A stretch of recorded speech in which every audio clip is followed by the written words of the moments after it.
yung si Paduano mambabatas, ipag-aralan naman po sa batas kasi para hindi kahiya-hiya. Basahin niyo po muna yung House Rules. Sasabihin niya, pagkatapos daw ng hearing ng TRICOM, kapag meron dun sa mga nag-imbita na bumati ko sa TRICOM, ay isa-cite in contempt. Let me remind everyone that please don't force us to cite in contempt because under our rules, just to remind you, we will not allow discussions or attacking, insulting this committee hearing after the suspension of this hearing because you will be in violation of Section 11, letter F of our internal rules. You will be forced to cite in contempt for in violation of letter F undue interference in this hearing po. Basahin niyo po muna yung House Rules. For any other act outside of those narrowly defined in the rules of the House pertaining to legislative hearings, hindi po kayo pwedeng mag-cite in contempt. Mga pare ko, may konstitusyon po tayo. Anong nakalagay sa konstitusyon? No law shall be passed abridging the freedom of speech or of the press or of the right of the people to peaceably assemble for the redress of their grievances. Hindi nyo pwedeng sikilin ang freedom of speech in the guise of contempt. Panginoong, puro pananakot ang ginagawa nitong gobyernong ito Masakit yun. Nagdadamay tayo. Ito, nakakatawa. Yung si Paduano mambabatas, ipag-aralan naman po sa batas kasi para hindi kahiya-hiya. Sasabihin niya, pagkatapos daw ng hearing ng TRICOM, kapag meron doon sa mga nag-imbita na bumati ko sa TRICOM, ay isa-cite in contempt kahit nangyari yung pagbabatikos bago yung next hearing sa April 8 yata. Kung di ako nagkakamali, ako'y tama.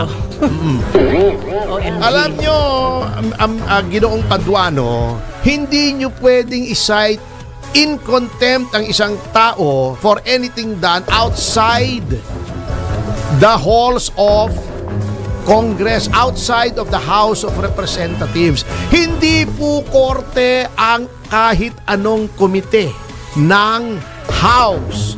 Tandaan nyo po yan, magtanong po muna kayo para hindi kahiya-hiya ang inyong mga pinagsasabi. Ang korte po mayroong powers of direct contempt and indirect contempt. Okay? Kasi kapag may paglilitis, merong tinatawag na sub judice.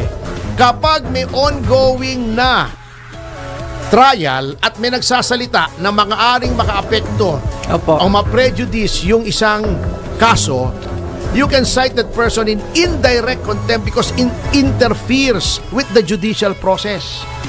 Yang committee po niya ay hindi yan judicial process, that is a legislative process. You can only cite a person in contempt while he is there sa loob ng House or mayroong sabina at hindi siya sumunod, you can cite him or her in contempt. Basahin niyo po muna yung House Rules. For any other act outside of those narrowly defined in the rules of the House pertaining to legislative hearings, hindi po kayo pwedeng mag-cite in contempt. Baka nalilito po kayo kasi si Richard Gordon noong formally hearing, yung kinikriticize ko ang Blue Ribbon, sabi ko kangaroo court. Sabi ba naman itong si Gordon, abogado pa naman, do not criticize us, I'll have you cited in contempt. Sabi ko sa kanya, go ahead, sige, anong power mo muna? You cite to me the basis for you citing me in contempt for criticizing the Blue Ribbon Committee. Sige, cite mo ko in contempt. Sinabi ko yan outside of the Blue Ribbon Committee, not during the hearing of the Blue Ribbon Committee. How can you cite in contempt? Sige kako. Bago inaraw-araw ko siya. Sabi ko, Gordon, nasaan na yung contempt ko? Siguro na himasmasan yung mama, nasabihan mo, hindi natin pwede i-cite in contempt yan. Kasi, wala na sa batas. Mga pare ko, may konstitusyon po tayo. Anong nakalagay sa konstitusyon? No law shall be passed abridging the freedom of speech or of the press or of the right of the people to peaceably assemble for redress of their grievances. Hindi nyo pwedeng sikilin ang freedom of speech in the guise of contempt. Panginoong Pero naman, attorney, oo. alam mo yung batas, pero baka yung iba hindi alam ang batas. Hindi Yun yung kanya conflict. nga. Yun ang nagiging conflict. Doon, pag-cite ka in contempt, kayong Panginoon doon paglabas na noon, hindi nyo na pwedeng Gamitin. pigilin yung freedom of expression ng mga vloggers. Eto pa, natatawa ko, no?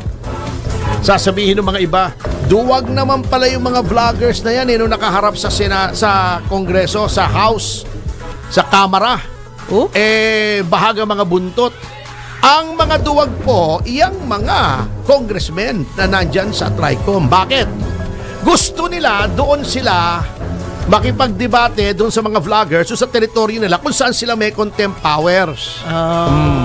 Ayaw nilang lumabas doon. Sabihin yung tanga. Sige, Congressman Abante, wag dyan sa TRICOM. Magpa-interview ka, sabihin mong tanga yung mga vloggers para pwede ka rin idemanda. Nagtatago kayo behind the cloak of parliamentary immunity. Di ba? Ako dinedare ko si Dan Fernandez and that challenge still stands, Dan. Anyway, maglo-local campaign na, no? Opo. Puntahan lapit na. kita sa Laguna sa isang rally mo. Tandaan mo ito, sana may magsabi kay Dan. Pupuntahan ko siya sa isang rally niya, haharap ako roon. Hindi ako magsasalita. Ayoko ng gulo hindi naman kita babastusin sa sarili mong rally. Pero magpapakita ako sa iyo roon at doon mo sabihin sa akin lahat ng sinasabi mo habang ikaw ay nakatago dyan sa rostrum ng Quadcom. Sige, doon mo sabihin sa rally mo. Sige. Pupuntahan kita. Promise yan. Ang lapit lang naman ng Laguna puntahan kita sa rally mo kung saan magsasalita ka, pakikita ako sa'yo. Mahirap yun, attorney, kasi baka pagkaguluhan ka doon. Bakit naman ako pagkakaguluhan? Mas marami kang fans kesa sa Hindi kanya. hindi naman. Alam mo, magandang lalaki yan. Kaya kita mo, kung napapansin mo, paring Dan, idol kita Alam mo kung paano mong malalaman? Nung artista siya. Hindi, kahit ngayon. Kita mo, pinapahaba ko na yung patilya ko. Ginagawa ko na siya. Dati, di ba? Pag ganun yan yung Italian cut gano'n. Talaga, sir. Pero nakikita ko si Dan Fernandez, maganda pala yung mahaba patilya. Mahaba ko yung patilya. Oh, yeah.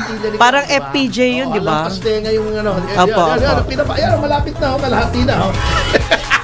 Si attorney, matagal pa yun. Ikaw talaga. Anyway, bumalik tayo sa pananakot. Eto pa. Sabi ng mga OFWs, hindi sila magre-remit. Zero remittance in protest dun sa pag-aresto kay PRRT.